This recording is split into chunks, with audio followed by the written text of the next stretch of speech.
ವಕ್ಫ್ board ಇದೆಯಲ್ಲ, ಕಾಯ್ದೆ ಇದೆಯಲ್ಲ, ಅದನ್ನು ಸಕ್ಸಸ್ ಆಗಿ ತಂದಿದ್ದಾರೆ. ಅರ್ರೆ ನೋಡಬೇಕು ರೋಧನೆಯನ್ನು ಕಾಂಗ್ರೆಸ್ ಪಾಳ್ಯದಲ್ಲಿ.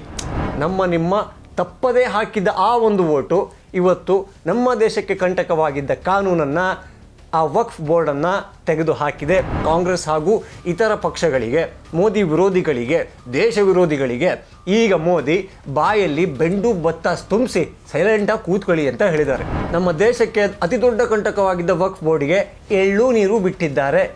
ಬಾಯಿಗೆ ಬಿಟ್ರೋ ಕಾಲಿಗೆ ಬಿಟ್ರೋ, ಬಟ್ ಬಿಟ್ರ ಕಾಂಗ್ರೆಸ್ ಅವರ ಎಲ್ಲ ನಡೆ ನುಡಿ ಕೂಡ ದೇಶದ ವಿರುದ್ಧವಾಗಿರುತ್ತೆ, ಹಾಗೆ ಹಿಂದೂಗಳ ವಿರುದ್ಧವಾಗಿರುತ್ತೆ.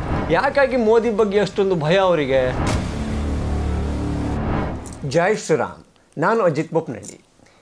ಈ ಭಾರತದ ಅತ್ಯಂತ ಪುರಾತನ ರಾಜಕೀಯ ಪಕ್ಷ ಕಾಂಗ್ರೆಸ್ ಇದೆಯಲ್ಲ, ಅದಕ್ಕೆ ಇನ್ನಿಲ್ಲದಂತೆ ಕಾಡಿದ್ದು ಯಾರಾದರೂ ಇದೆ ಅದು ನರೇಂದ್ರ ಮೋದಿ ಅವರು. ಅಲ್ಲ, ಅಟಲ್ ಬಿಹಾರಿ ವಾಜಪೇಯಿ ಅವರಿದ್ದಾಗೂ ಕೂಡ ಕಾಂಗ್ರೆಸ್ ಹೆದರ್ತಾ ಇತ್ತು. ಬಟ್ ಅವರ ಶಿಷ್ಯ ಮೋದಿ ಬಂದ್ರಲ್ಲ, 3 ಟರ್ಮು ಇನ್ನಿಲ್ಲದಂತೆ ಆ ಪಕ್ಷವನ್ನು ಅಯ್ಯೋ ಅನ್ನಿಸ್ತಿದ್ದಾರೆ. ಈಗ ಏನಾಗಿದೆ, ಈ ರಿಸಲ್ಟ್ ಬಂತಲ್ಲ ಲೋಕಸಭಾ ಚುನಾವಣೆದು, ಆಗ ಕಾಂಗ್ರೆಸ್ ಹೇಳ್ತು ಮೋದಿ ಹುಲಿನೇ, ಬಟ್ ಈಗ ಹಲ್ಲು ಉಗುರು ಎಲ್ಲ ಕಿತ್ತಿರೋ ಹುಲಿ ಅಂತ. ಯಾಕಾಗಿ ಅಬ್ಕಿ ಬಾರ್ 400 ಪಾರ್ ಅಂದಿದ್ರು, ಆದರೆ 400 ಪಾರಲ್ಲ, 300 ದಾಟಕ್ಕಾಗಿಲ್ಲ. ಸೊ ಅವರಿಗೆ ಸರಳ ಬಹುಮತ ಕೂಡ ಬಂದಿಲ್ಲ. ಈಗ ಮೋದಿಯವರು ವಿಧಿ ಇಲ್ಲದೆ ಈ ಮೈತ್ರಿಯನ್ನು ಮಾಡ್ಕೋಬೇಕಾಗುತ್ತೆ. ಈ ಸರಳ ಬಹುಮತ ಇಲ್ಲಿದ್ದಾಗ ಏನಾಗುತ್ತೆ, ಅವರಿಗೆ ದೊಡ್ಡ ದೊಡ್ಡ ಕಾನೂನು ಕಾಯ್ದೆಗಳನ್ನು ತಗೊಳ್ಳೋಕ್ಕಾಗಲ್ಲ, ದೊಡ್ಡ ದೊಡ್ಡ ನಿರ್ಧಾರಗಳಿಗೆ ಕಷ್ಟ ಆಗುತ್ತೆ. ಇಂಥದ್ದೆಲ್ಲ ಕಾಂಗ್ರೆಸ್ ತಲೆಯಲ್ಲಿ ಇಟ್ಕೊಂಡಿತ್ತು. ಆದರೆ ಮೋದಿ ದೇಶಕ್ಕಾಗಿ ಮಾಡಿಕೊಂಡ ಮೈತ್ರಿಯನ್ನು ಅದೆಷ್ಟು ನೀಟಾಗಿ ತಗೊಂಡು ಹೋದರು ಅಂದರೆ, ಚಂದ್ರಬಾಬು ನಾಯ್ಡು ಇರ್ಬೋದು, ನಿತೀಶ್ ಕುಮಾರ್ ಇರ್ಬೋದು, ಅನೇಕರೊಂದಿಗೆ ಇಲ್ಲಿಯ ತನಕ ತುಂಬ ಚೆನ್ನಾಗಿದ್ದು, ಈಗ ವಕ್ಫ್ ಬೋರ್ಡ್ ಇದೆಯಲ್ಲ, ಕಾಯ್ದೆ ಇದೆಯಲ್ಲ, ಅದನ್ನು ಸಕ್ಸಸ್ ಆಗಿ ತಂದಿದ್ದಾರೆ. ಅರ್ರೆ ನೋಡಬೇಕು ರೋಧನೆಯನ್ನು ಕಾಂಗ್ರೆಸ್ ಪಾಳ್ಯದಲ್ಲಿ. ಅದು ನೋಡೋಕ್ಕಾಗಲ್ಲ, ಯಾಕೆಂದರೆ ನೋಡ್ತಾ ಇದ್ದರೆ ಅಷ್ಟೊಂದು ಖುಷಿಯಾಗುತ್ತೆ. ಕಾಂಗ್ರೆಸ್ ಅವರ ಎಲ್ಲ ನಡೆ ನುಡಿ ಕೂಡ ದೇಶದ ವಿರುದ್ಧವಾಗಿರುತ್ತೆ, ಹಾಗೆ ಹಿಂದೂಗಳ ವಿರುದ್ಧವಾಗಿರುತ್ತೆ.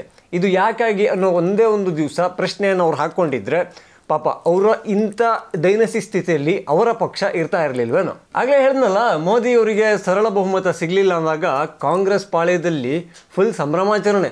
ಅವ್ರು ಗೆದ್ದಿದ್ದಾರ? ಇಲ್ಲ, ಸೆಂಚುರಿ ಕೂಡ ಹೊಡೆದಿಲ್ಲ, 99ಗೆ ಆಲ್ ಔಟು. ಆದರೆ ಅವರ ಐ ಟಿ ಸೆಲ್ಲಲ್ಲಿ ದೊಡ್ಡ ಸೆಲೆಬ್ರೇಷನ್ನು. ಅವರ ಸ್ಪೋಕ್ ಪರ್ಸನ್ಗಳು ಏನು ಕುಣಿದಿದ್ದು, ಮೋದಿಯೇ ಮತ್ತೊಮ್ಮೆ ಪ್ರಧಾನಿ ಆಗ್ತಾರೆ ಅಂತ ಗೊತ್ತಿದ್ರೂ ಕೂಡ ಪುಣ್ಯ ಮೋದಿ 400 ಹೇಳಿದ್ರು ಆಗಿಲ್ಲ ಅನ್ನೋದನ್ನು ಅವ್ರ ತಲೆಯಲ್ಲಿ ಇಟ್ಕೊಂಡು ಸಂಭ್ರಮಾಚರಣೆ ಮಾಡ್ತಾಯಿದ್ರು. ಯಾಕಾಗಿ ಮೋದಿ ಬಗ್ಗೆ ಅಷ್ಟೊಂದು ಭಯ ಅವರಿಗೆ? ತುಂಬ ಕಾರಣಗಳಿದೆ. ಯಾಕೆ ಅಂತ ಒಂದೊಂದಾಗಿ ಕೇಳಿ ಹೇಳ್ತೀನಿ. ಮೊದಲನೇದಾಗಿ ಆರ್ಟಿಕಲ್ 370. ಯಾವ ಕಾಶ್ಮೀರದಲ್ಲಿ ಯಾವ ಪ್ರಥಮ ಪ್ರಧಾನಿ ಅಂತ ಕರ್ಕೋತಾರಲ್ಲ, ಪ್ರಮಾದಗಳ ಪ್ರಧಾನಿ ಚಾಚಾ ನೆಹರು ಅವರು ಅಲ್ಲಿ ಆರ್ಟಿಕಲ್ 370ಯನ್ನು ತಂದು ಹಾಕಿದರು. ಅದೇನು ಹೇಳ್ತಾ ಇತ್ತು, ಕಾಶ್ಮೀರದಲ್ಲಿ ಅಲ್ಲಿಯ ಸಂವಿಧಾನವೇ ಬೇರೆ, ಕಾನೂನೇ ಬೇರೆ, ಇಡೀ ದೇಶಕ್ಕೆ ಆಗುವ ಕಾನೂನು ಅಲ್ಲಿ ಲಾಗೂ ಆಗೋದಿಲ್ಲ. ಇದನ್ನು ನೆಹರು ಅವರು ಕಾಶ್ಮೀರಕ್ಕೆ ಗಿಫ್ಟ್ ಥರ ಕೊಟ್ಟಿದ್ರು. ಅಯ್ಯೋ, ಭಾರತದಲ್ಲೇ ಇದ್ಕೊಂಡು ಭಾರತದ ಕಿರೀಟ ಥರ ಇರೋ ರಾಜ್ಯವನ್ನು ಅಲ್ಲೊಂದು ಕೆಟ್ಟ ಕಾನೂನನ್ನು ತಂದು ಗಿಫ್ಟ್ ರೂಪದಲ್ಲಿ ಒಂದು ನಿಯಮವನ್ನು ತಂದು ಅದನ್ನು ದೂರ ಇಟ್ಟಿದ್ರು. ಅಭಿವೃದ್ಧಿಗೆ ಕುಂಠಿತವಾಗಿ, ಹಾಗೆ ಉಗ್ರ ಚಟುವಟಿಕೆಗಳಿಗೆ ಅಲ್ಲಿ ಪೂರಕವಾದ ವಾತಾವರಣ ಬೆಳೀತಾ ಇತ್ತು. ಆ ಆರ್ಟಿಕಲ್ 370ಯನ್ನು ಕಿತ್ತಾಕ್ತೀನಿ ಅಂತ ಹೇಳಿ ಮೋದಿ ಅವರು ತಮ್ಮ ಮ್ಯಾನಿಫೆಸ್ಟೋದಲ್ಲಿ ಸೇರಿಸ್ಕೊಂಡ್ರು. ಅದೇ ರೀತಿ ಕಿತ್ತಾಕಿದ್ರು. ಆಗ ಮೋದಿಯವರಿಗೆ ಸಂಪೂರ್ಣ ಬಹುಮತ ಇತ್ತು, ಸರಳ ಬಹುಮತ ಇತ್ತು. ಹೀಗಾಗಿ ಅಷ್ಟೊಂದು ಕಷ್ಟ ಆಗಲಿಲ್ಲ. ಆ ಮೂಲಕ ಕಾಶ್ಮೀರ ಅನ್ನೋ ಕಣಿವೆ ರಾಜ್ಯಕ್ಕೆ ನೆಹರು ಅವರು ಅಂಟಿಸಿದ ಕ್ಯಾನ್ಸರ್ ಅನ್ನೋ ಆರ್ಟಿಕಲ್ 370ಯನ್ನು ಕಿತ್ತಾಕಿದ್ರು. ಅದೆಂಥ ಸ್ಮೂತ್ ಆಪರೇಷನ್ ಅಂತೀರಾ? ಅಯ್ಯೋ, ಆಗ ಕಾಂಗ್ರೆಸ್ ಅವರು ಹೇಳಿದರು, ಈ ಆರ್ಟಿಕಲ್ 370ಯನ್ನು ತೆಗೆದ್ರೆ ದೇಶದಲ್ಲಿ ಗಲಭೆ ಆಗುತ್ತೆ, ರಕ್ತಪಾತ ಆಗುತ್ತೆ, ಅದಾಗುತ್ತೆ ಇದಾಗುತ್ತೆ ಅಂತ. ಅರ್ರೆ, ಅದೆಷ್ಟು ಸ್ಮೂತ್ ಆಪರೇಷನ್ ಅಂದರೆ ದೇಶದ ಯಾವುದೇ ಮೂಲೆಯಲ್ಲಿ ಒಂದೇ ಒಂದು ಗಲಾಟೆ ಕೂಡ ಆಗಲಿಲ್ಲ, ಎಲ್ಲಿಂದ ಕೂಡ ಕಲ್ಲು ಕೂಡ ಬೀಸಲಿಲ್ಲ. ಅಷ್ಟು ನೀಟಾಗಿ ಆರ್ಟಿಕಲ್ 370ಯನ್ನು ಮೋದಿ ತೆಗೆದುಹಾಕಿದ್ರು ಸರಳ ಬಹುಮತದೊಂದಿಗೆ. ಮುಂದೆ ಮೋದಿ ಮಾಡಿರೋ ದೊಡ್ಡ ಸಾಧನೆಯಲ್ಲಿ ನೆನಪಾಗೋದೇ ರಾಮ ಮಂದಿರ. ರಾಮ ಮಂದಿರಕ್ಕೆ ಅಲ್ಲೇನು ಸಂಸದರ ಬಲ ಅದೇನು ಬೇಕಾಗಿರಲಿಲ್ಲ. ಬಟ್ ರಾಮ ಮಂದಿರ ವಿಚಾರವನ್ನು ಕೂಡ ಈ ಕೋಮುವಾದಕ್ಕೆ ತಿರುಗಿಸಿದ್ದ ಅನೇಕ ಕಾರಣದ ಕೈಗಳು ಸಿಕ್ಕಾಪಟ್ಟೆ ಶ್ರಮವನ್ನು ಪಟ್ಟಿದ್ವು. ಅದಂತೂ ಇಡೀ ದೇಶಕ್ಕೆ ಕನೆಕ್ಟ್ ಆಗಬೇಕು. ರಾಮ ಮಂದಿರ ನಿರ್ಮಾಣ ಆದರೆ, ರಾಮ ಮಂದಿರ ಪರವಾಗಿ ತೀರ್ಪು ಬಂದರೆ ದೇಶದಲ್ಲಿ ಗಲಭೆ ಆಗಬೇಕು ಅಂತ ತುಂಬ ರಣಹದ್ದುಗಳು ಕಾಯ್ತಾ ಇದ್ವು. ಆದರೆ ಮೋದಿಯವರು ರಾಮ ಮಂದಿರವನ್ನು ಕಾನೂನು ಹೋರಾಟದ ಮೂಲಕ ಈ ನೆಲದ ಕಾನೂನಿಗೆ ಗೌರವ ಕೊಟ್ಟು ಅಲ್ಲಿ ಗೆದ್ದರು. ಹಾಗೆ ಭವ್ಯವಾದ ರಾಮ ಮಂದಿರ ರಾಮ ಭಕ್ತರ ದೇಣಿಗೆಯಲ್ಲಿ ಕಟ್ಟಲಾಯಿತು. ಅಲ್ಲಿ ಒಂದು ಟ್ರಸ್ಟ್ ಇದೆ, ಅದು ಕೂಡ ಅತ್ಯಂತ ಸಸೂತ್ರವಾಗಿ ಈ ರಾಮ ಮಂದಿರವನ್ನು ನಡೆಸ್ಕೊಂಡು ಹೋಗ್ತಾ ಇದೆ. ಬಟ್ ಈ ಕಾಯ್ತಾ ಕೂತಿದ್ರಲ್ಲ, ಬಾಬ್ರಿ ಮಸೀದಿ, ರಾಮ ಮಂದಿರ, ಇದು ಹಿಂದೂ ಮುಸ್ಲಿಂ ಗಲಾಟೆಗೆ ತಿರುಗುತ್ತೆ, ನಮಗೆ ಒಂದಿಷ್ಟು ಹಸಿ ಮಾಂಸ ಸಿಗುತ್ತೆ ಅಂತ ಕೂತಿದ್ದ ಹದ್ದುಗಳಿಗೆ ಭಾರಿ ನಿರಾಸೆ ಆಯಿತು. ಸೊ ಮೋದಿ ಮತ್ತೊಂದು ದೊಡ್ಡ ಗೆಲುವನ್ನು ಅಲ್ಲಿ ಕಂಡರು. ಏನು CAA ನೆನಪಿರ್ಬೇಕಲ್ಲ, ಅಯ್ಯಪ್ಪ ಅದೆಷ್ಟು ಸುದೀರ್ಘ ಕಾಲದವರೆಗೆ ಹೋರಾಟವನ್ನು ಮಾಡಲಾಯಿತು. ಹೋರಾಟಗಾರರಿಗೆ ಅದು ಯಾವುದಾದೋ ಕಾರಣದ ಕೈಗಳು ಬೆಂಬಲವನ್ನು ಕೊಡ್ತು. ಅರೆ ನೋಡಬೇಕು, CAA ಜಾರಿ ಆದರೆ ಈ ದೇಶದಲ್ಲಿ ಮುಸಲ್ಮಾನರನ್ನೆಲ್ಲ ಪಾಕಿಸ್ತಾನಕ್ಕೆ ಓಡಿಸ್ಬಿಡ್ತಾರಂತ ಅಪಪ್ರಚಾರವನ್ನು ಯಥೇಚ್ಛವಾಗಿ ಮಾಡಲಾಯಿತು. ಮಾಡಿದ್ಯಾರು ನಿಮಗೆ ಗೊತ್ತಿಲ್ವಾ?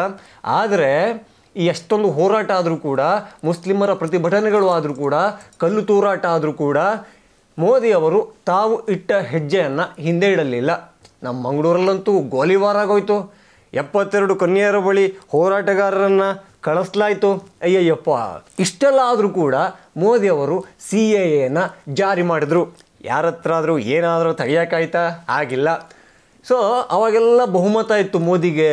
ಸೊ ಅವ್ರು ಆರಾಮಾಗಿ ಮಾಡಿಬಿಡ್ತಾರೆ. ಆದರೆ ಈಗ ಮೋದಿಯವರಿಗೆ ಮಿತ್ರ ಮಂಡಳಿ ಇದೆಯಲ್ಲ, ಅವ್ರದ್ದೊಂದು ಪರ್ಮಿಷನ್ ಬೇಕಲ್ಲ. ಈಗ ವಕ್ಫು ಹಿಂದೂ ಮುಸ್ಲಿಂ ಅಂತ ಹೇಳಿಬಿಟ್ರೆ ಈಗ ಇವರು ಕಟ್ಟರ್ ಹಿಂದುತ್ವ ಅಂತಲೇ ಇಟ್ಕೊಳ್ಳೋಣ. ಮೈತ್ರಿ ಮಾಡ್ಕೊಂಡವರು ಕೂಡ ಹಾಗೆ ಇರಲ್ವಲ್ಲ. ಹಾಗಾಗಿ ಇಂಥದ್ದೆಲ್ಲ ತೆಗೆಯೋಕ್ಕೆ ಕಷ್ಟ ಆಗಬಹುದು ಅಂತ ಅಂದ್ಕೊಂಡಿದ್ದ ಕಾಂಗ್ರೆಸ್ ಹಾಗೂ ಇತರ ಪಕ್ಷಗಳಿಗೆ, ಮೋದಿ ವಿರೋಧಿಗಳಿಗೆ, ದೇಶ ವಿರೋಧಿಗಳಿಗೆ ಈಗ ಮೋದಿ ಬಾಯಲ್ಲಿ ಬೆಂಡು ಭತ್ತ ತುಂಬಿಸಿ ಸೈಲೆಂಟಾಗಿ ಕೂತ್ಕೊಳ್ಳಿ ಅಂತ ಹೇಳಿದ್ದಾರೆ. ಇನ್ನು ನಮ್ಮ ರಾಹುಲ್ ಗಾಂಧಿ ಅವರು ಕೂಡ ಅಂದರೆ ಆಬ್ವಿಯಸ್ಲಿ ಇದನ್ನು ವಿರೋಧ ಮಾಡಿದ್ದಾರೆ. ವಕ್ಫ್ ಕಾಯ್ದೆ ಈಗ ಬಂತಲ್ಲ, ಅದು ಮುಸಲ್ಮಾನರ ಮೇಲಿನ ದೌರ್ಜನ್ಯ ಅಂತ ಕರೆದಿದ್ದಾರೆ. ಅರ್ರೇ ರಾಹುಲ್ ಬಾಬಾ, ನೀವು ಸಮಾನತೆ ಬಗ್ಗೆ ಮಾತಾಡ್ತೀರಾ, ಹಾಗೆ ಒಂದು ಚಿಕ್ಕದೊಂದು ಸಂವಿಧಾನದ ಪ್ರತಿಯನ್ನು ಹಿಡ್ಕೊಂಡು ಓಡಾಡ್ತೀರಾ. ಆ ಸಂವಿಧಾನದಲ್ಲಿ ಏನಿದೆ? ಭಾರತದ ಕಾನೂನಿನ ಪ್ರಕಾರ ಈ ನೆಲದಲ್ಲಿ ಬದುಕಬೇಕು ಅಂತ. ಆಯಿತು, ಸಮಾನತೆ ವಿಚಾರಕ್ಕೆ ಬರೋಣ. ನಿಮಗೆ ವಕ್ಫ್ ಕಾನೂನು ಮುಸಲ್ಮಾನರ ಧಾರ್ಮಿಕ ಹಕ್ಕನ್ನು ಕಸ್ದಂಗೆ ಕಾಣ್ತಾ ಇದೆಯಲ್ಲ, ಅದೇ ಥರ ಮುಜರಾಯಿ ಇಲಾಖೆ ಬಗ್ಗೆ ಏನಾದರೂ ಮಾತಾಡಿಯಲ್ಲ, ಅದ್ರ ಬಗ್ಗೆ ಯಾವಾಗಾದರೂ ಯೋಚನೆ ಮಾಡಿಯಲ್ಲ? ಅದು ಹಿಂದೂಗಳ ದೇವಸ್ಥಾನ, ಅಲ್ಲಿ ಕಾಣಿಕೆ ದೇಣಿಗೆ ಎಲ್ಲ ಬರೋದು ಹಿಂದೂಗಳ ದುಡ್ಡಿಂದ. ಅದು ದೇವಸ್ಥಾನಕ್ಕೆ ಬಳಕೆ ಆಗಲಿ, ಸರ್ಕಾರ ಯಾಕೆ ತಗೋಬೇಕು? ಇದೇ ಸಮಾನತೆ ಅಲ್ವಾ? ಅದು ಅವರೇ ಧಾರ್ಮಿಕ ಹಕ್ಕಂತೆ, ಇದು ನಮ್ಮ ಧಾರ್ಮಿಕ ಕೇಂದ್ರಗಳಲ್ವಾ? ಇಲ್ಲಿ ದುಡ್ಡು ಜನ್ರೇಟ್ ಆಗೋದನ್ನು ಸರ್ಕಾರ ತಗೊಳ್ತಾ ಇಲ್ವಾ? ಆ ದುಡ್ಡಲ್ಲಿ ಚರ್ಚ್ ಹಾಗೂ ಮಸೀದಿಗಳ ಅಭಿವೃದ್ಧಿ ಆಗ್ತಾ ಇಲ್ವಾ?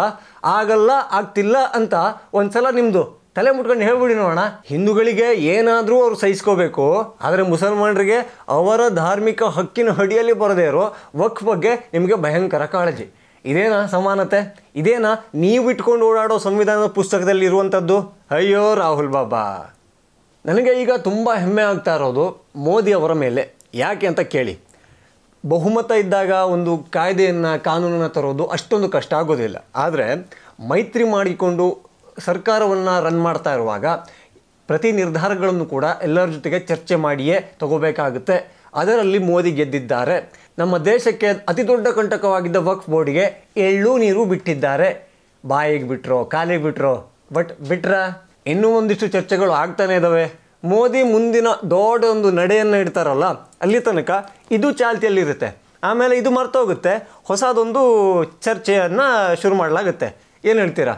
ಬಟ್ ನಾನು ಹೇಳೋಕ್ಕೆ ಬಂದಿರೋದಿಷ್ಟೇ, ನಿಮ್ಮ ಒಂದು ವೋಟು ದೇಶಕ್ಕೆ ಎಷ್ಟು ಬದಲಾವಣೆಯನ್ನು ಮಾಡಿಕೊಡ್ತು. ನಿಮ್ಮ ತಪ್ಪದೇ ಹಾಕಿದ್ದ ಆ ಒಂದು ವೋಟು ಇವತ್ತು ನಮ್ಮ ದೇಶಕ್ಕೆ ಕಂಟಕವಾಗಿದ್ದ ಕಾನೂನನ್ನು, ಆ ವಕ್ಫ್ ಬೋರ್ಡನ್ನು ತೆಗೆದು ಹಾಕಿದೆ. ಒಂದು ವೋಟಿಂದ ಏನಾಗುತ್ತೆ, ನಾನೊಬ್ಬನೇ ವೋಟ್ ಹಾಕಿಲ್ಲ ಅಂದರೆ ಏನು ಡಿಫ್ರೆನ್ಸ್ ಆಗುತ್ತೆ ಅನ್ನೋರಿಗೆ ಈ ವಿಚಾರವನ್ನು ತಿಳಿಸಿ. ಹೊಸದಿಗಂತ ಡಿಜಿಟಲ್ ಚಾನಲ್ನ ಸಬ್ಸ್ಕ್ರೈಬ್ ಮಾಡೋದನ್ನು ಮರಿಬೇಡಿ. ಮತ್ತೆ ಸಿಗೋಣ. ಜೈ ಶ್ರೀರಾಮ್.